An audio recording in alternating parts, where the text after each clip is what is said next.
come to this retreat. And if you can, I will take the time. I will make the time. Even if I have to give only one conference in the day and the rest of the time I'm absolving these people. And I promise I will do everything I can to hear their confessions and to bring them as close as I can to Christ. Welcome to Stories from the Street. I'm Brian. And I'm Beth. And today we have Father Ben&nbsp, who's going to be our retreat master for our Call to Communion retreat at the end of June. It is going to be June 22nd through the 24th.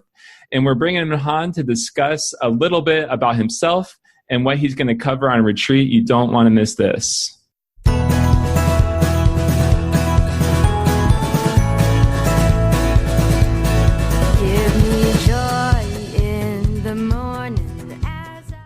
I'm so excited about this retreat, Brian. Whenever I get to go to retreat, it's always a great thing. How about you? Do you like retreats?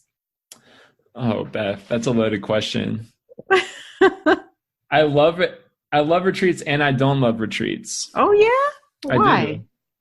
I love retreats because I am able to feel like I'm finally, I don't want to say finally in communion with the Lord, but I'm able to enter in a deeper state of, I guess, communion with the Lord. I'm really able to just stop and recognize his presence. But a lot of times that means normally God reveals stuff in my life that needs purified or that he wants me to invite him into. And that's when I don't like retreats.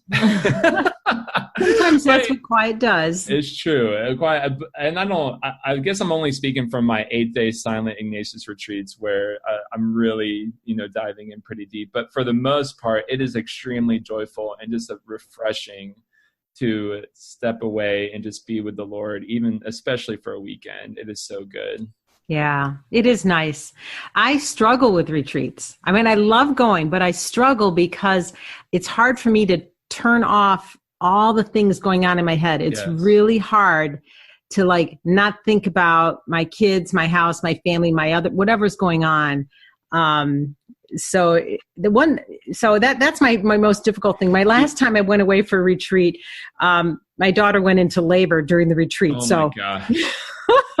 It was really hard to be quiet and calm. That was during the healing and evangelization, right? Yes.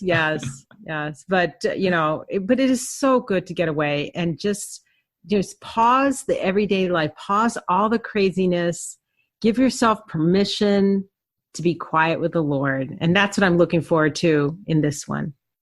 You mentioned that you struggle. Is it because you feel pressure that you need to have this deep communion and you're thinking about all these things back home and you're just like, I can't be thinking about these. I need to be in communion with the Lord right now. Sometimes I just have a hard time settling. So I just don't have that discipline like I should. So I do as well. I mean, that just comes to my everyday prayer, which is why I need a whole weekend retreat to be able to do it.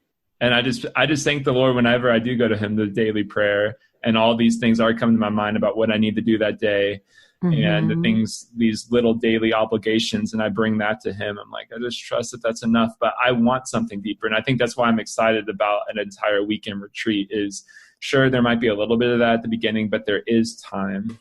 There is time to be able to, once I can put those to rest, to just be able to sit with the Lord. And especially with a retreat like this that we have coming up, that we're inviting people to, our Call to Communion retreat, to have communion not only with the Lord, but with all our evangelists. God, I'm excited about that. I am so excited for that. We have such incredible people in this apostolate, incredible evangelists. Oh my gosh. Leaders. It's going to be so good just to have everyone in one room. I kind of want to, during our fellowship on Friday night, we're going to have just a quick fellowship and meet everybody. I kind of want to pass the microphone around and have everyone give me one good reason and just let's hear everybody's one good reasons. Because we all struggle with the different things that come when we're evangelizing, the beauty of our encounters and sometimes the difficult ones, and just to be able to kind of share that with each other and, share our zeal for souls. It's going to be great. It is. And so just going along with that, what's going to be great is all of us together, but we also have an incredible retreat master. And I would be able to bring him on today, that he's with us to help gain some excitement, some traction for some people who may be on the fence or not about whether this retreat is something that is worth coming to. We have Father Ben&nbsp, who has spent a lot of time, who was ordained by Pope Saint John Paul II, and who has spent a lot of times with Saint Mother Teresa. He was her driver over there in Rome. So we're just going to ask him some questions about that, and for him to be able to just introduce himself and what he's going to talk about on the retreat. So let's go ahead and bring him on. Father, we just wanted to do a podcast. So this isn't live, but we're just going to be on, and we wanted to ask you a few questions about yourself to get people excited about a retreat that you're going to be directing for us at the end of June. You really think that hearing about me, they're going to get excited? Oh, they're going to be very excited. Yeah.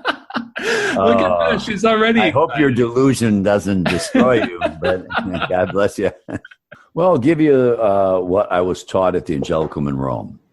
That a priest, myself, is a sinner chosen from among sinners to help sinners. So that's the complete definition of who I am. But if you want to know anything more about me, for example, you said I knew Mother Teresa of Calcutta. She was my spiritual sister.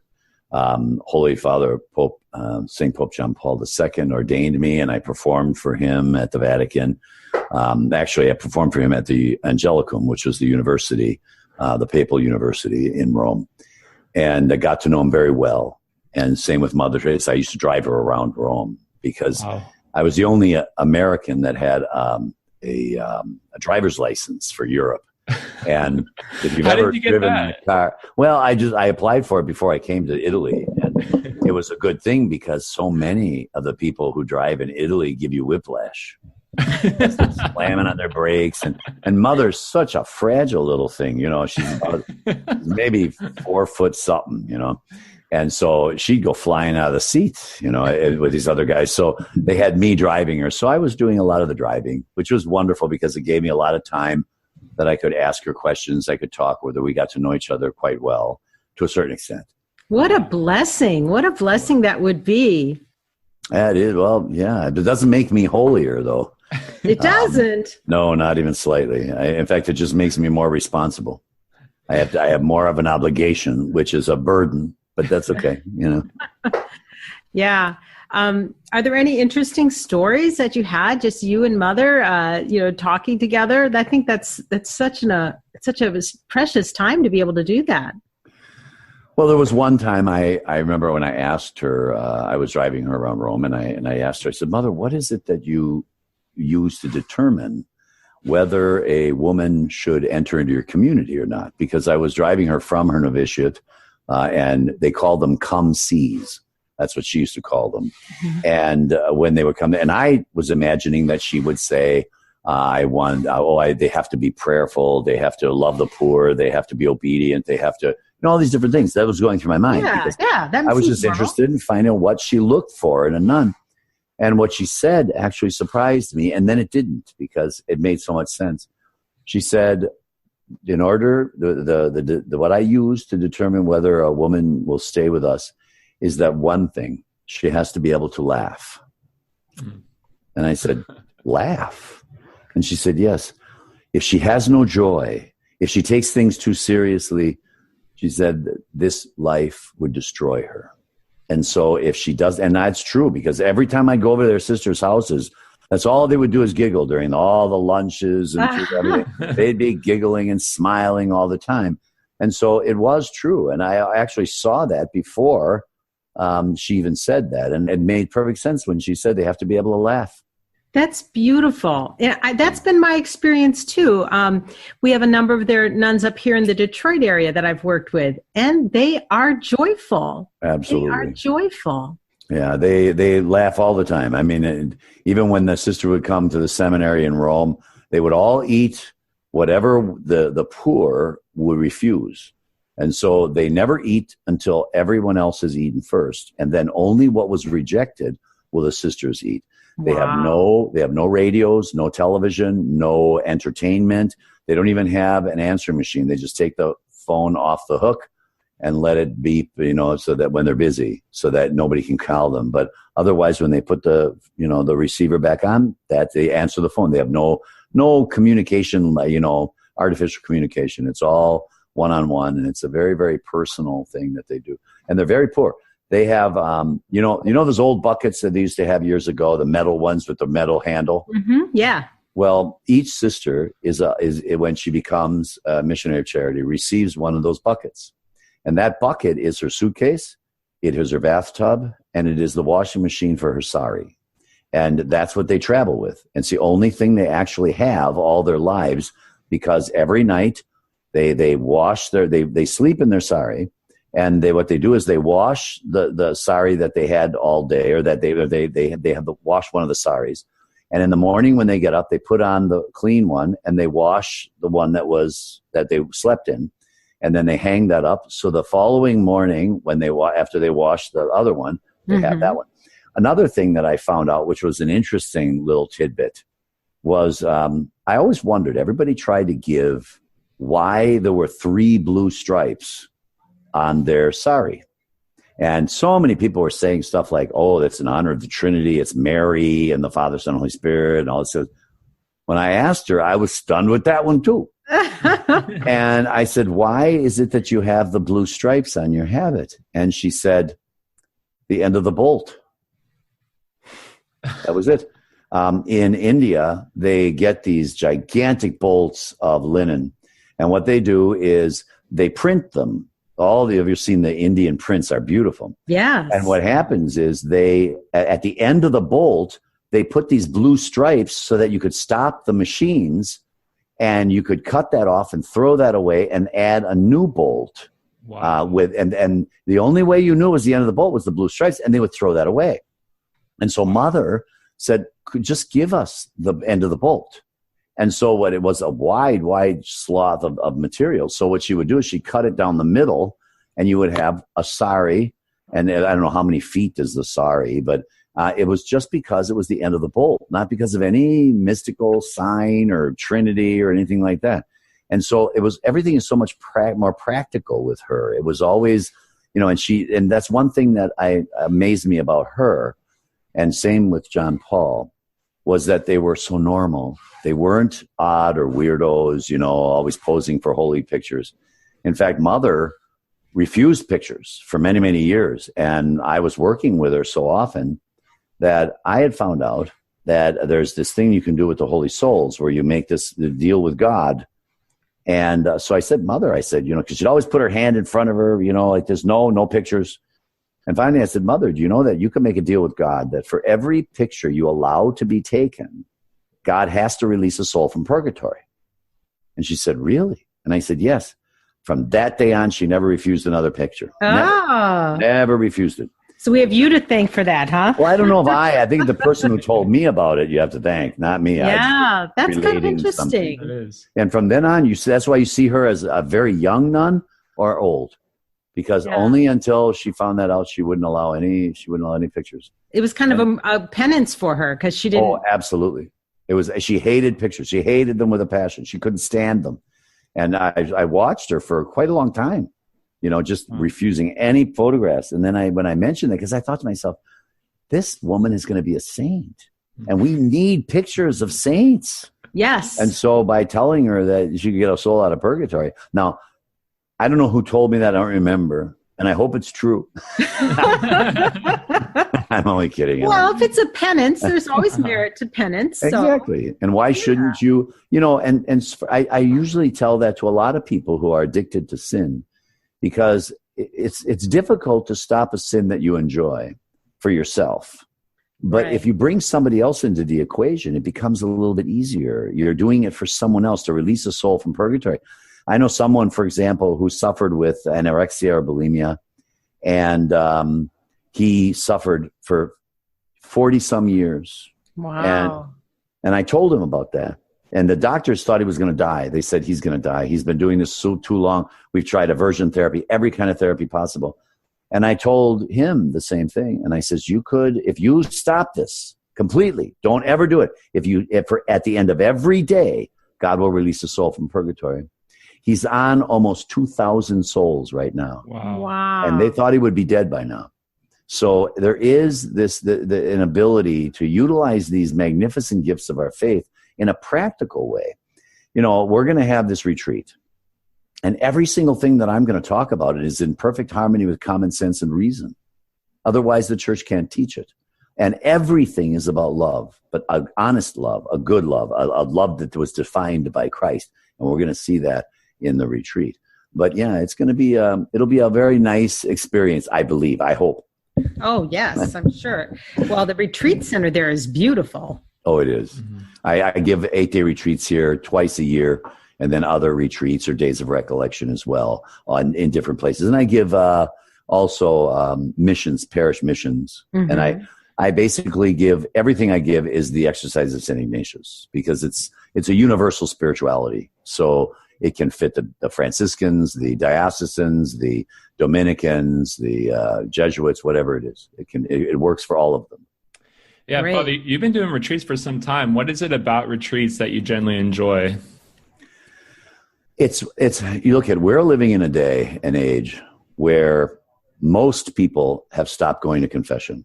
Our churches are empty, and we need a revival. We need to do something that's going to bring these people back.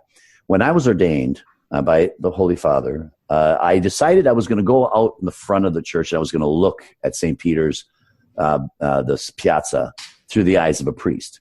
And so I did. I went and I stood outside and I started looking around, and everybody went to their parties. And a man came up to me and he said, "Father, were you just ordained?" I said, "Yes. Would you like the plenary indulgence blessing?" He said, "No." And I said, "Oh, okay. Well, what can I do for you?" And he said, "I want you to hear my confession." Well, the Holy Father, after I was ordained, everyone came up and greeted the Pope. I came up, and you're supposed to just put your hands over his, because he had them on his lap, his arms, and you put your hands on his arms and you bow. Well, I was watching everybody, making sure I was going to do it right. I got up there, knelt down, and I lifted up my head and I went like this, and his hands were gone. They weren't there. And I thought, oh, great. I messed this up already. I was just ordained. Well, I looked up to see what I did wrong, and he was like this, "Bernardo," and he hugged me. And he said, and the one thing I remember was he said, "Reconcile my people." Oh my and I went, and when that guy came up there, I heard his confession. And when he was done, unbeknownst to me, a line had formed of about 150 people. And because there were no confessions on that Sunday, it was the feast of the Holy Trinity, and that we had ordination, so there was nobody hearing confessions. And so I stood there all day until about 9 o'clock at night, from about 1 o'clock till 9 o'clock, and heard every one of their confessions. The first day of my priesthood. Right on the steps, right outside the door. Right on the steps, when you're looking at the Vatican. Yes, right. I stood there for all, and then if you look at the pillars, there's a little platform underneath you can sit on. So eventually, I think I sat down for a little bit. But wow. I realized then that we have a problem in the church, and the problem is confession. And most of these people hadn't been to confession in 10, 20, 30, 40, 50, 60 years. Wow. And so I made it my I guess, apostolate to formulate a retreat that I could take someone through in about 5 to 8 minutes. And I would tell them the sins, and all they would have to do is give one of 5 words for a response. Often, on occasion, seldom, rarely, never. And I always tell them, don't give me information. I don't want too much information, because personally, I don't want their junk floating around in my head. So just give me the 5 words, And if you wonder, round up, But those 5 words are important. And then they return to their baptismal innocence. And I found that every parish I go to, well up to 80%, if not more, haven't been to confession, even though they're outstanding members of the parish. Right. Most of them haven't been to confession since they were young. And so it's really something that when I give a mission or even a retreat, I think that life confession is probably one of the most important elements of anything that I do, along with the time and eternity talk, which is the first talk that I always give. It just explains why we have Christ on the cross, why we have a theology of suffering and nobody else does, why every other Christian denomination celebrates the Last Supper. We do not. We celebrate the passion, death, and resurrection of Christ. Why is it that St. Paul said, "I make up in my body the sufferings lacking that of Christ"? Why is it that St. John says only once, believe in Jesus Christ. Every other time he says, believe into Jesus Christ. Why that word into? And I explain all of that. That's interesting because our retreat, it's called to Communion. Mm-hmm. And we kind of talk about our communion with the Lord, communion with God, and then our communion with each other also. And then as evangelists, our communion with everybody. Yeah. And Father, just out of curiosity, how is it that you got involved with St. Paul Street Evangelization? When I was in Detroit, Steve asked me to give a talk to them. It was I guess they were having at our gala. A campaign, to get funds and things like that. Yeah, at our And gala. I had heard about them and so the gala and they invited me and, I fell in love with the movement of the group. And so for me, it was a joy to be able to talk to them because they really are doing a magnificent thing, especially in this day and age. We need people to understand where we're coming from, what the church teaches. And they do it in such a way that it invites people. It doesn't beat them over the head, Right. It invites them. Well, you want to know what the church teaches about this? You don't want to know a thing about the rosary. And that is a very beautiful approach because it's the approach of our beloved Holy Father, Pope Francis. It was the approach of St. John Paul, of Mother Teresa. She never beat anybody over the head to be baptized. It came from them. And even philosophers, the old ancient philosophers, Aristotle, Plato, people like that, they insisted that you make the knowledge your own and not just monkey it back. Mm-hmm. So they never gave you the answers. They made you find it on your own so it would be yours. And when a person asks to learn something, they are much more disposed to hear the answer. And that's what the street evangelization does. They let people come up to them. And that means there's a curiosity already, which is a beautiful thing because everyone has a right to an answer. They have a right to answer to every question they've got.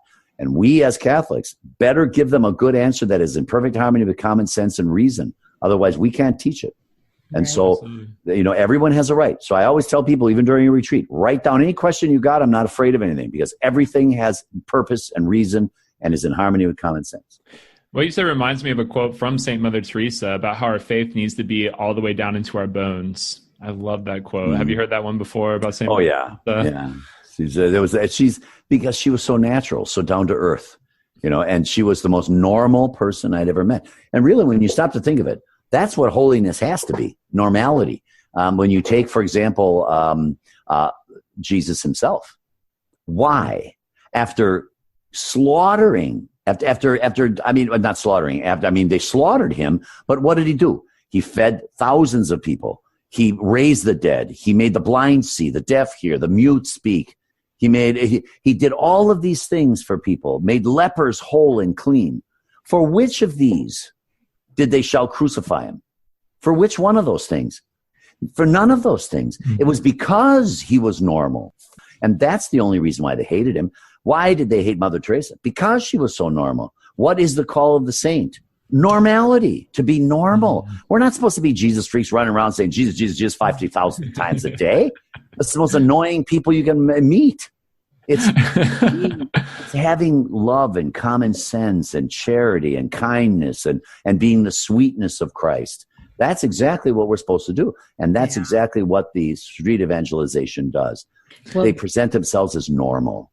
That's who's going to be coming to the retreat are the evangelists, the team leaders, the people that have been out, or the people that wish to be out and haven't quite tried it yet. So we're welcoming all of those to the retreat. So it's a little bit different flavor in the sense that there's this zeal for souls in an evangelist, and not just, like you talked about the Mother Teresa and getting her pictures to get a soul back into heaven or out of purgatory.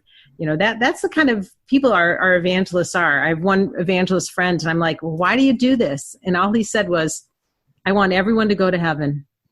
There you go. It's love. It's all about love. And the thing is, the most important aspect of love is the fact that God had to come and define it, because nobody knows what it is. It's one of the only 4-letter words that we have in the English language that everybody has a different view of it, a different understanding of love. Nobody's on the same page. But if you are Catholic, you do have the perfect definition of love.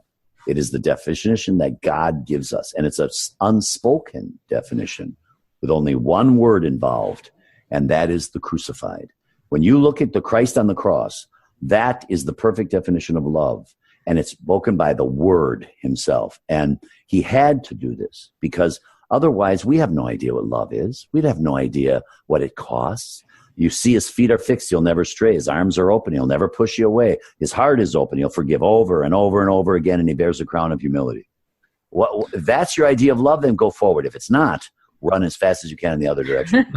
You will never know peace. That's beautiful. That's beautiful. I often use that kind of an analogy on the street when I talk to people. And I'll ask a teenager, so what do you think love is? And they'll kind of try to define it. And then I show them the St. Benedict crucifix. And I said, this is love. Exactly. And that's it. Because everybody, I had one guy say love is, remember that movie, that stupid movie where they said, love is never having to say you're sorry. Shut up. Every man that's ever been married more than 2 weeks knows that when you come home from work, you say, honey, I'm home. I love you. And I'm sorry, because chances are you screwed something. So that's not love. Some people say love is sharing. Well, my mother used to give me the donut and have me cut it in half. And then my sister took the half she wanted. I was sharing. But was I in love maybe with the donut? I was a laser cut. You could have picked any half and it would have been the same. I had a guy once even actually tell me, well, love is giving. Oh, really? Let's have a talk on April 16th. You're giving, but are you really in love? You know? How about one guy came up to me, and I always ask couples, describe your love for your fiancé. I take them apart. And I actually had this guy look at me straight in the face, and he said, describe my love, Father? I said, yes, describe your love. Just calm down. Describe your love. He looks at me and he says, all I can say, Father, is that she completes me. She completes you. I said, if you're not whole before you enter into this marriage, don't bring anybody else into that hell. Nobody was created to complete you. Just like no one was created to make you happy. Happiness and misery are choices, just like heaven and hell is a choice.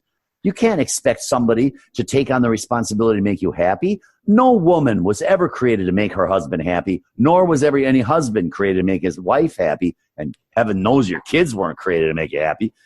Happiness is a choice. That's up to you.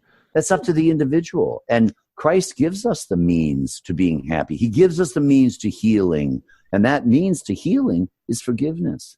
You know, and look at it. It makes sense. Everything the church teaches is in perfect harmony with common sense and reason. I can't say that enough. Mm-hmm. And the whole of the retreat is literally about that common sense and reason, and the fact that every single thing the church teaches, regardless of what it is, precepts, commandments, whatever it is to move the soul of mankind to love. That's it.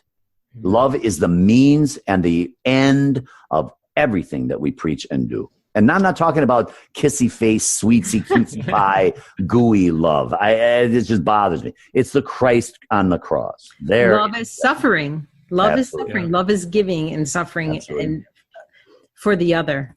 Yeah. You know? And we don't like suffering. Who likes to suffer? I don't.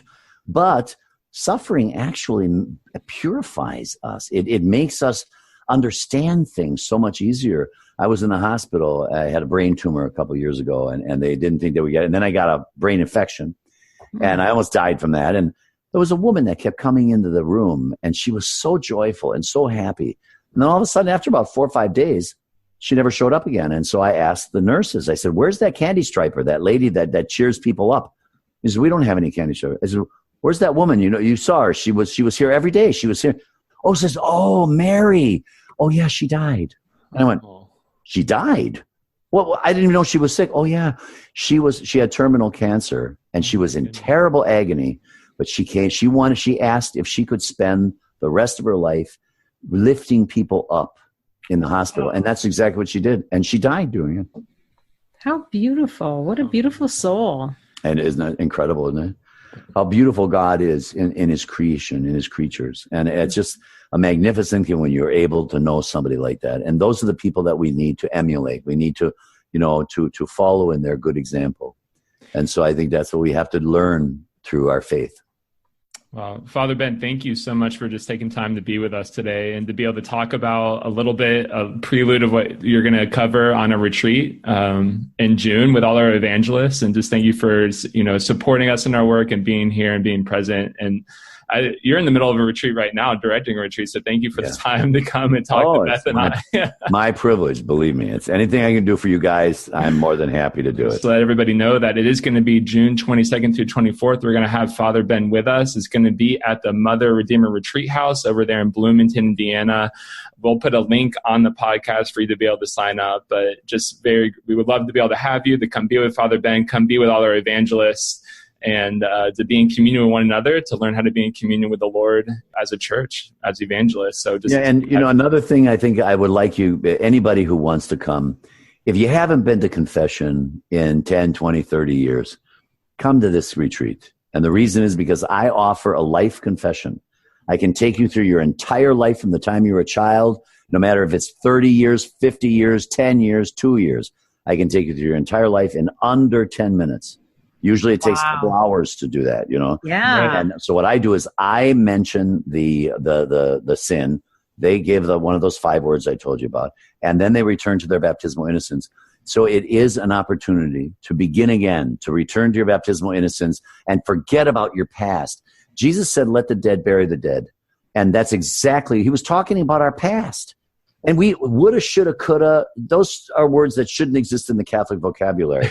So come to this retreat. And if you can, I will take the time. I will make the time. Even if I have to give only one conference in the day, and the rest of the time I'm absolving these people and bringing them back to where they should be.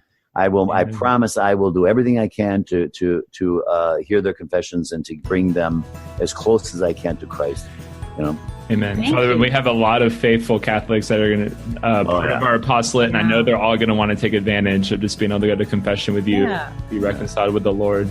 Be a beautiful time of fellowship and learning and praying, quiet time. I tell everyone, bring your walking shoes. The campus is beautiful. You want to be able to walk around. Oh, yeah. You're going to be able to go up the mountain. It's a beautiful church up on top. You've got the Stations of the Cross, all the stations of the Rosary, all 20 mysteries. And also, we have I think we have the best cook in Indiana. It is great food. Food. Yeah. I know. I have to eat only one meal a day, although I've been fasting for like 8 months, but I eat only one meal a day because, that's temptation going there 3 times a day. So you'll end up gaining weight over here if you don't watch yourself. So Beth was talking about one good reason before. One good reason to come on this retreat. We have the best cook in Indiana. There you go. Yeah. And the people here are unbelievably beautiful. The place is magnificent. The grounds are incredible. The piety and the beauty of the faith of these people is truly outstanding. It is a grace to have this here in Indiana, and it's a grace. It's a gift for me to be able to come and speak to the people that come here. It really is a very great blessing. Well, thank you. Yes, thank you so much, Father. We'll let you get back to directing a retreat. Yeah, thanks so much. And we are St. Paul Street Evangelization, where we train, equip, and mobilize ordinary Catholics to do the extraordinary work of evangelization in order to save souls. Well, thank you for all you guys do. All right. God bless you. Without you, we wouldn't do it much. All right. God love you. All right. Take care. See you, Father. All right. Bye-bye. And Almighty God bless you, the Father, Son, and Holy Spirit. Amen. Amen.